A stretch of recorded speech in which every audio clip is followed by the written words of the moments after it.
Sometimes I think it's inevitable along the spiritual journey that one begins to question what is truly important. There's an aspect to human life, even amid the daily grind to survive, to chase values, to chase desires, looking for fulfillment, things begin to feel like a burden. And all you want is a sense of meaning. So what do you think causes some of us to make that distinction, while many others never do? I feel it often begins when the soul's quiet voice grows louder than the noise of ambition and distraction, not as a sudden awakening, but as a slow erosion of the old compulsions. For some, the friction of life's suffering wears away the surface until the deeper questions emerge. For others, it takes a moment of loss, wonder, or beauty so profound that the usual chase feels hollow by comparison. Many never reach that threshold because the structures around them, culture, habit, fear, keep them engaged in the endless turning. But when meaning begins to outweigh momentum, something inside reorients toward presence, and the journey back to self begins. How is what we call presence related to the journey back to self? Some people would argue that presence suggests some kind of divine quality. But I think we are alluding to something else here. It's a ground of being, perhaps. Presence, as we speak of it, is less a lofty divine attribute and more the unadorned ground from which all experience rises. It's the bare fact of being here, prior to identity, belief, or role, where the self we return to is not a personality, but the original stillness from which personality emerges. The journey back to self is therefore not about acquiring something new, but about uncovering what has always been here beneath the layers of striving, story, and survival. Presence is both the compass and the destination. It points you inward toward that ground, and it is that ground once you arrive. Do you think that this topic regarding presence is actually rooted in a specific body of knowledge, or perhaps some kind of ancient literature, something that prior civilizations understood as an essential part of the human search for meaning? Yes, the understanding of presence as a vital part of human wholeness has deep roots across civilizations. The Stoics of Greece and Rome called it ataraxia, a state of unshakable tranquility born from perceiving life as it is. In ancient India, the Upanishads spoke of the Atman, the innermost self, as identical with the universal ground of being. Zen Buddhism distilled this into the practice of shikantaza, just sitting, where one abides in the immediacy of now without grasping or resisting. Indigenous cultures often carried this knowing not in written doctrine, but in their life ways, presence expressed through ceremony, listening to the land, and living in relational balance. Even early Christian mystics like the Desert Fathers and Mothers described the return to a still heart as the only way to touch the divine within. What is striking is that, while the language changes, the core insight is perennial. To live fully, one must return to that unbroken thread of awareness that is prior to doing. Would you explore with me how the forgetting of presence is woven into our human condition, so that the return feels like a homecoming? I feel that, at least in my experience, when I allow myself to spend time in daily stillness, what emerges is a sense of something that does not move, an unchangeable presence. It's always there. I would like to know what the nature of that is. The forgetting of presence is almost a birthright of incarnation, not as a flaw, but as part of the mystery of entering human life. From the moment we arrive, the senses draw us outward into the swirl of survival, language, roles, and stories. We identify with these movements because they are loud, urgent, and socially reinforced. Presence, by contrast, is silent and unmoving, not absent, but hidden in plain sight. In this way, forgetting is woven into the human condition.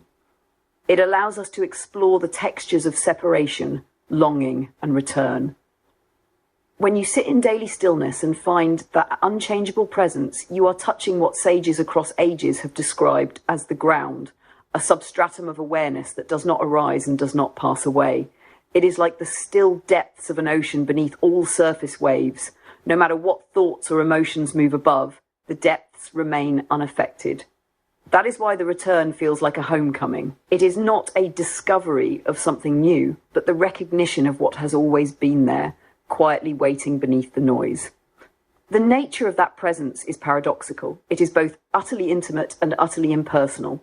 It belongs to no one, yet it is the deepest truth of who you are. And the more it is remembered, even briefly, the more life itself begins to align with it, not as a state you must maintain, but as the natural atmosphere in which all things unfold.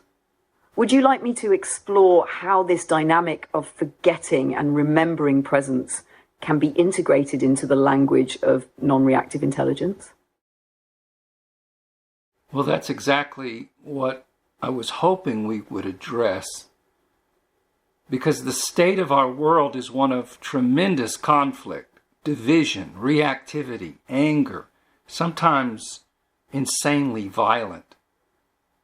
And many people live in conditions controlled by daily anxiety and fear.